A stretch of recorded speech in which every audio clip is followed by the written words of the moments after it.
সবাইকে স্বাগত। আপনারা যারা পরীক্ষা দিবেন আপনাদের পরীক্ষাটি লিখিত হবে। আমি আবারও বলতেছি, আপনারা যারা পরীক্ষা দিবেন আপনাদের পরীক্ষাটি লিখিত হবে। আপনাদের পরীক্ষার জন্য স্পেশাল একটি প্রশ্ন প্যাটার্ন নিয়ে এসেছি। ইনশাল্লাহ এই প্যাটার্ন থেকে 25 থেকে 30 নাম্বার অনায়াসে কমন পাবেন। শুধু ধৈর্য সহকারে সম্পূর্ণ ভিডিওটা দেখেন, আমি দেখিয়ে দিব কোন কোন বিষয়ে কোন কোন টপিক থেকে প্রশ্ন উত্তর আসবে, 100% হুবহুব কিভাবে কমন পাবেন, এই সকল তথ্য নিয়ে আজকে আলোচনা করব। আর বিশেষ করে বলে রাখি, আপনারা যারা পরীক্ষা দিবেন পরীক্ষার প্রশ্ন প্যাটার্ন যেমন থাকবে সেম প্যাটার্নে একদম শর্ট করে স্পেশাল শর্ট চূড়ান্ত সাজেশন তৈরি করা হয়েছে। সাজেশনটি নিতে স্ক্রিনে দেওয়া হোয়াটসঅ্যাপ নাম্বার রয়েছে, ইমো নাম্বার রয়েছে, দুটোর মধ্যে যে কোনো একটি মেসেজ করে সাজেশনটি সংগ্রহ করুন।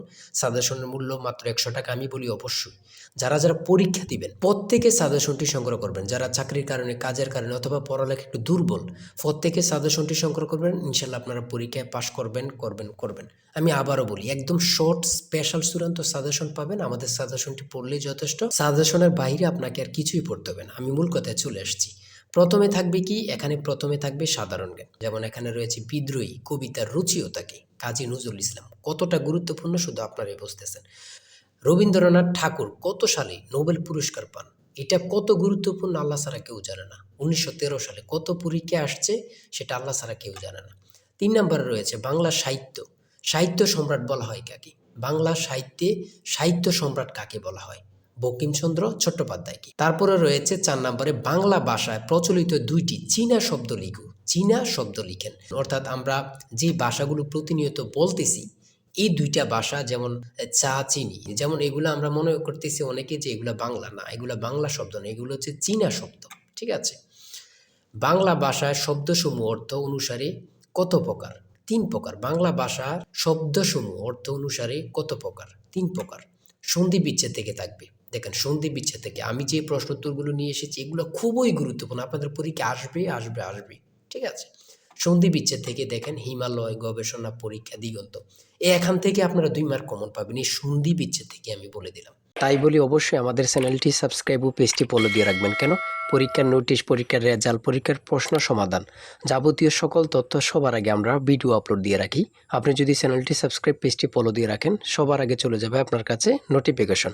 মনে করেন আপনি পরীক্ষা দিয়েছেন, পরীক্ষার প্রশ্ন সমাধান দেখিয়ে দিব, তারপরে রেজাল্টের অপেক্ষা করা লাগবে না, আমাদের চ্যানেলে পেয়ে যাবেন, সকল তথ্য পেয়ে যাবেন, এবং কি নতুন নতুন চাকরির তথ্য পেয়ে যাবে। সার্কুলার দেওয়ার সাথে সাথে আমাদের চ্যানেলে আপলোড দেওয়া হবে। আপনি শুধু আমাদের চ্যানেলটি সাবস্ক্রাইব, পেজটি ফলো দিয়ে রাখলে সবার আগে চলে যাবে আপনার কাছে নোটিফিকেশন। তাই অবশ্যই চ্যানেলটি সাবস্ক্রাইব, পেজটি ফলো দিয়ে আমাদের মেম্বার সদস্য হয়ে আমাদের সাথেই থাকবেন। আপনারা যারা যারা পরীক্ষা দিবেন, আমি বিশেষ করে বলি রাখি, 100 টাকা কিন্তু বড় কথা না। আপনারা প্রত্যেকে সাজেশনটি সংগ্রহ করবেন। ইনশাল্লাহ এই সাজেশনের বাইরে আপনাকে আর কিছুই দেখতে হবে না।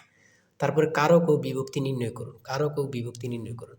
শুদ্ধ বানান থেকে থাকবে। শুদ্ধ বানান লিখুন। এখানে 4টা দেওয়া আছে, 4টার জন্য 4 নাম্বার।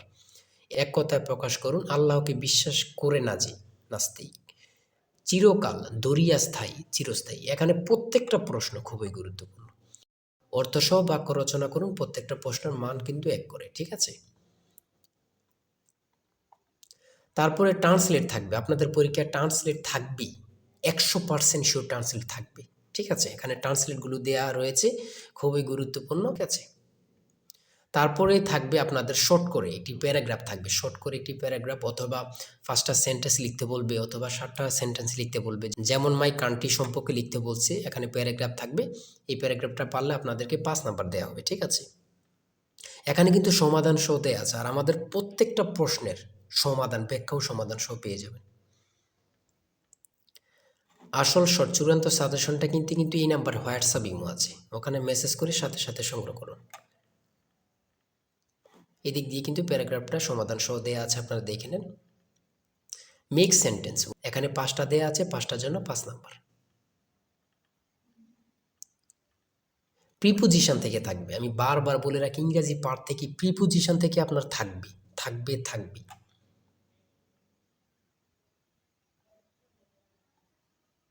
দেখেন, প্রত্যেকটা প্রশ্ন কিন্তু আমাদের খুবই গুরুত্বপূর্ণ। সিলিন্ডারের বিডিসি এবং টিডিসি বলতে কি বোঝায়? এই যে আমরা সিলিন্ডার ব্যবহার করি, এগুলো সম্পর্কে আসছে। ইঞ্জিন ঠান্ডা করার প্রক্রিয়া কত প্রকার ও কী কী? ইঞ্জিন ঠান্ডা করার প্রক্রিয়া কত প্রকার, কী কী? 2 প্রকার, একটা হচ্ছে বায়ু প্রবাহ আর একটা হচ্ছে তরল প্রবাহ। হ্যাঁ। তারপরে গণিত থেকে রয়েছে 35 লিটার অকটেন ও পেট্রোল মিশ্রণে পেট্রোল ও অকটেনের অনুপাত 4:3।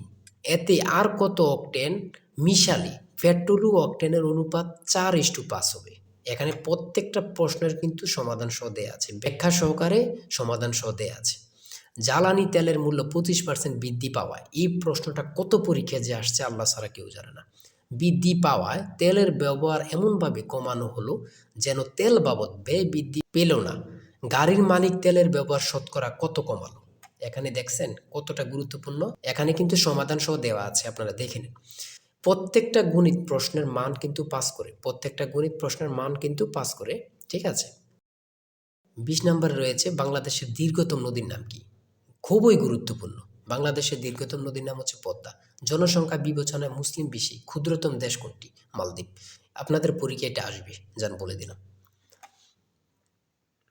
তারপরে এদিক দিয়ে রয়েছে 22 নম্বরে, কোন সুলতান 17 বার ভারত আক্রমণ করেন? কোন সুলতান 17 বার ভারত আক্রমণ করেন? এটা খুবই গুরুত্বপূর্ণ। সুলতান মাহমুদ। 60 গম্বুজ মসজিদ কোন জেলা অবস্থিত? বাগেরহাট। 60 গম্বুজ মসজিদ কোন জেলা অবস্থিত? বাগেরহাট। এই প্রশ্নটা কিন্তু চাকরির পরীক্ষা এখন অ্যাভেলেবেল আসতেছে, ঠিক আছে। বাংলাদেশ বিমানের স্লোগান কি? বাংলাদেশ বিমানের স্লোগান কি? আকাশে শান্তির নীড়, আকাশে শান্তির নীড়। গণচীনের প্রতিষ্ঠাতা কি? গণচীনের প্রতিষ্ঠাতা হচ্ছে মাও সেতুং, মাও সেতুং। আধুনিক মালয়েশিয়ার প্রতিষ্ঠাকে, আধুনিক মালয়েশিয়ার প্রতিষ্ঠাতাকে?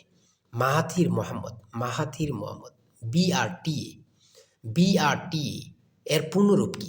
Bangladesh road transport authority, Bangladesh road transport authority. পূর্ণরূপ থেকে আপনাদের প্রশ্ন উত্তর থাকবে, এটা ধরে নেন, ঠিক আছে, আমি বলে রাখি। তারপরে 29 নম্বরে রয়েছে বাংলাদেশের চিংড়ি সম্পদকে কি বলা হয়? হোয়াইট গোল্ড, যেটা সাদা সোনা। বাংলাদেশের চিংড়ি সম্পদকে কি বলা হয়? হোয়াইট গোল্ড, সাদা সোনা। এই প্রশ্নটি আপনাদের পরীক্ষা আসবে, যান বলে দিলাম। তারপরে 30 নম্বরে রয়েছে নীল নদের দেশ কোনটি? নীল নদের দেশ কোনটি? মিশর। নীল নদের দেশ কোনটি? মিশর। দুটি ইলেকট্রিক গাড়ির নাম বলো, দুটি ইলেকট্রিক গাড়ির নাম বলো। বাংলাদেশের রেলওয়ে কয়টি অঞ্চলে বিভক্ত? বাংলাদেশের রেলওয়ে কয়টি অঞ্চলে বিভক্ত? দুটি। তারপরে রয়েছে পরিবিবির মাজার কোথায় অবস্থিত? পরিবিবির মাজার কোথায় অবস্থিত? লালবাগ কেল্লা, ঢাকা। পরিবিবির মাজার কোথায় অবস্থিত? লালবাগ কেল্লা, ঢাকা। চলন বিল কোন জেলা অবস্থিত? চলন বিল কোন কোন জেলা অবস্থিত? নাটোর, সিরাজগঞ্জ, পাবনা। চলন বিল কোন কোন জেলা অবস্থিত? নাটোর, সিরাজগঞ্জ, পাবনা। আমি বলি প্রশ্নটি আপনাদের পরীক্ষা আসবে। বাংলাদেশের রেলওয়ে কয়টি অঞ্চলে বিভক্ত? এটা কিন্তু গুরুত্বপূর্ণ। চলন বিল কোন কোন জেলা অবস্থিত? এটাও কিন্তু গুরুত্বপূর্ণ, ঠিক আছে। এই প্রশ্ন উত্তরগুলো কিন্তু খুবই গুরুত্বপূর্ণ। আর আজকের ভিডিও এই পর্যন্তই। আপনারা যারা এখনও সাজেশনটি সংগ্রহ করেননি, দ্রুত এই নাম্বারে হোয়াটসঅ্যাপ ইমো আছে, চূড়ান্ত সাজেশন কিনতে হোয়াটসঅ্যাপ অথবা ইমোতে মেসেজ করুন। এই নাম্বারে হোয়াটসঅ্যাপ অথবা ইমো আছে, আপনারা প্রত্যেকে আমাদের সাজেশনটি সংগ্রহ করে ফেলুন। দ্রুত মেসেজ করে সাজেশনটি সংগ্রহ করে ফেলুন। ইনশাল্লাহ সাজেশনের বাইরে আপনাকে আর কিছুই পড়তে হবে না। আজকের ভিডিও এই পর্যন্ত। সবাই ভালো থাকবেন, সুস্থ থাকবেন। আল্লাহ হাফেজ।